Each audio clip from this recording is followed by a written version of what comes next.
Alright folks, we're back. So the phone kept on falling over. Thought, what the heck, we'll just take them a couple more shots. Gun's all clear, flag in it. Alright. And if you're wondering about the recoil of this rifle, this isn't exactly a light mountain rifle either. You know, one of them like 6-7 pound mountain rifles. This is probably a 8-9 pound rifle because of the heavy barrel on it. Also, Weatherby Mark V action it's heavy. It's a beefy action to handle those, you know, big high pressure cartridges. So it's a solid piece of steel, you know. But yeah, so the recoil, it's not a snap. You know, if you ever shoot like a 300 Win Mag or like a 300 Weatherby, or you know, something similar to like on them lines of a short mag or something, you know, it's more of a snap. You know, it's got that, you know, that little snap. This is more of a push. It's the best way I can describe it to you. It's like a push, like a shove, you know.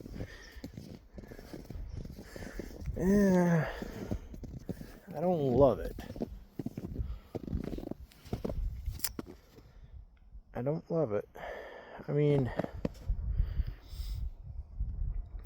you could probably maybe tweak the powder a little bit, see what happens, things like that. When it comes to the reloading, you can always make adjustments and tweaks.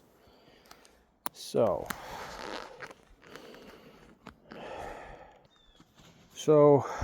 what I'm gonna do, since the gun's shooting high, it's got it sighted in for 300 grain bullets at an inch high at 100. Instead of shooting the high squares, I'll shoot at one of the bottom low squares and see what happens. These are over an inch. Let's see, inch. So yeah, we're gonna have to play with that a little bit. I had to put the hat on too. The sun went away, so it is what it is. So this isn't the only rifle in my arsenal that may be going on my hunt. Got a 300 Win Mag. Got some factory ammo. We're going to try through that. I am going to try reloading for it too, but factory ammo.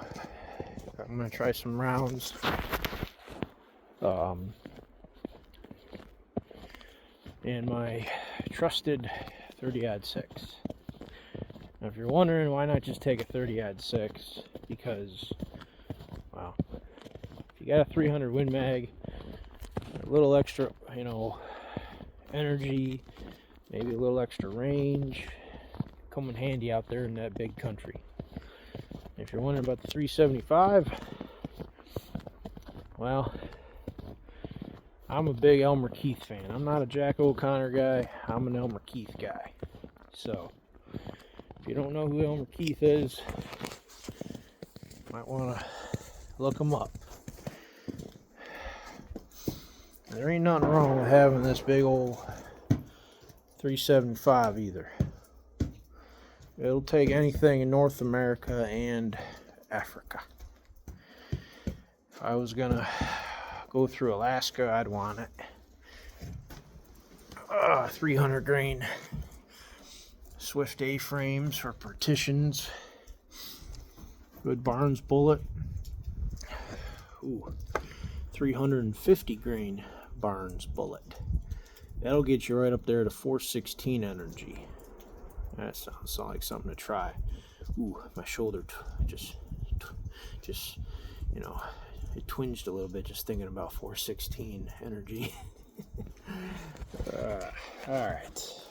Should be long enough. Alright.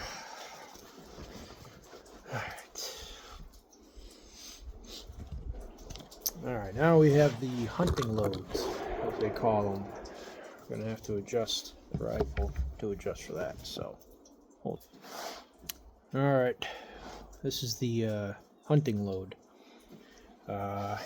60...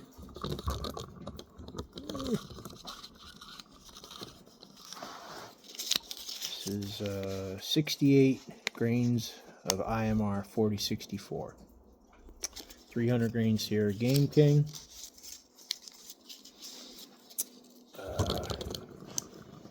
There's a feller by the name of Mason Leather. He does leather work for shell holders on your stocks.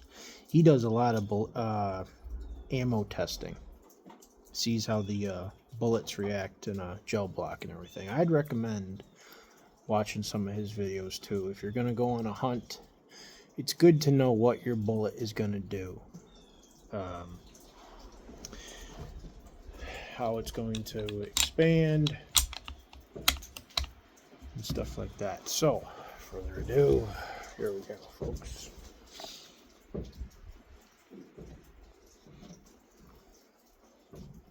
You know what? Might have to take the hat off. So, see if y'all notice the difference in the recoil.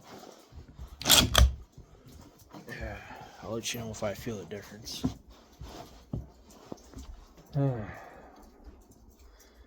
we're going to go bottom right square, or diamond. We call it a diamond.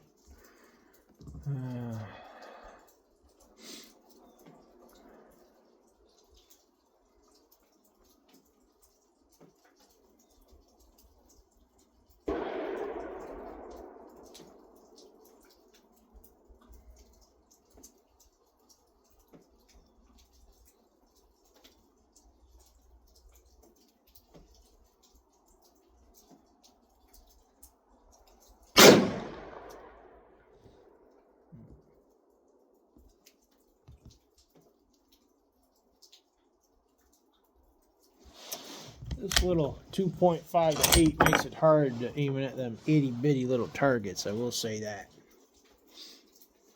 So, another good piece of brass. If you're, oh, the brass is Norma too. This is a 375 Norma brass, which has now gotten fire formed to weatherby brass. So there's that too. Oh, where'd that shot go? I think it went right next to the...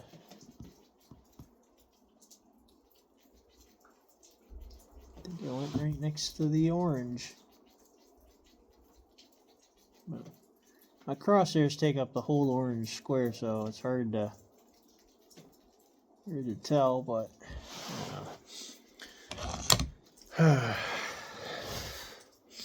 One good thing about shooting when it's cold outside is that your barrel cools a lot faster. So, let me shoot these other 3 rounds real quick, and we'll see how we do. Stay tuned. Hey folks, real quick, just want to take this moment to let you know that this is not the biggest 375 that Weatherby makes. I'll let that barrel cool real quick. This was Roy Weatherby's first 375. Actually, yeah. Yes, it was. It was his first 375. He didn't quite get it. It wasn't going as fast as he wanted it to go. So he discontinued it and came out with the 378 Weatherby Magnum. If you're wondering what the difference is between that cartridge and this one, 2 different animals, folks. 2 different animals. The 375 Weatherby is based off of, obviously, the Holland and Holland. The 378 Weatherby, that's based off of the 416 Rigby. The 416 Rigby, if you're wondering how is that possible, because the 378 Weatherby has a belt on it and the Rigby doesn't. Well, obviously they just take a Rigby case, or when they're making the brass, they just take a,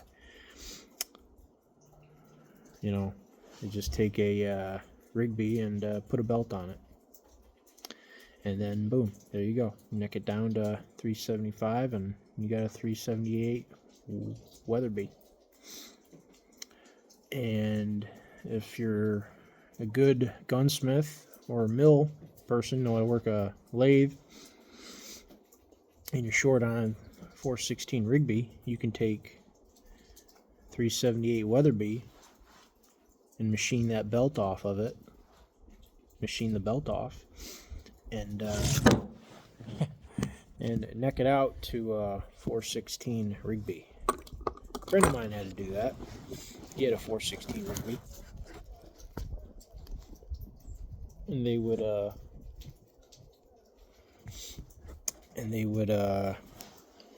his gunsmith would machine them, would take 378 weatherby brass and machine the belt off of it, and then neck it out to 416.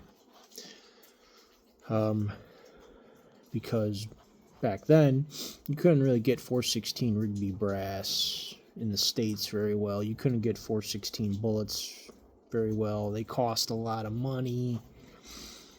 So the gunsmith used to take 45s, 45 caliber, 458 caliber bullets, tried to turn them down on the lathe. Sometimes it worked, sometimes it wouldn't, very hard. He had to use solid brass bullets to make the bullets for the gun. So, yeah, a lot of machine time. That was back then. Nowadays, you can just go to Midway USA or Griffin Sons and get everything you need right there off the website. So, but here's a look at the Mark V action real quick here. This is what I mean by a solid piece of steel. This thing is heavy. Heavy duty. You can see all the locking lugs on it too. 9 locking lugs. If you look at a Vanguard, it has 6 locking lugs. Because they're not putting the extreme cartridges in those. You can get a 300 weatherby in a Vanguard. So, there's that too. Alright, barrel should be cool enough by now. I'm going to shoot 2 more rounds and see how we do. Alright folks, last shot.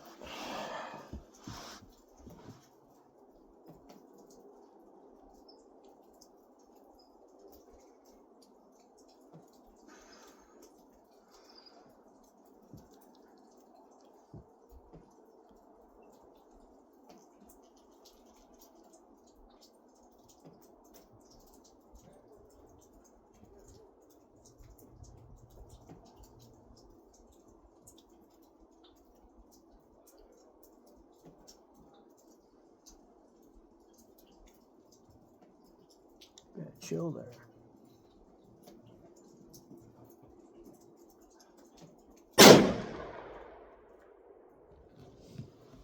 All right, that's it.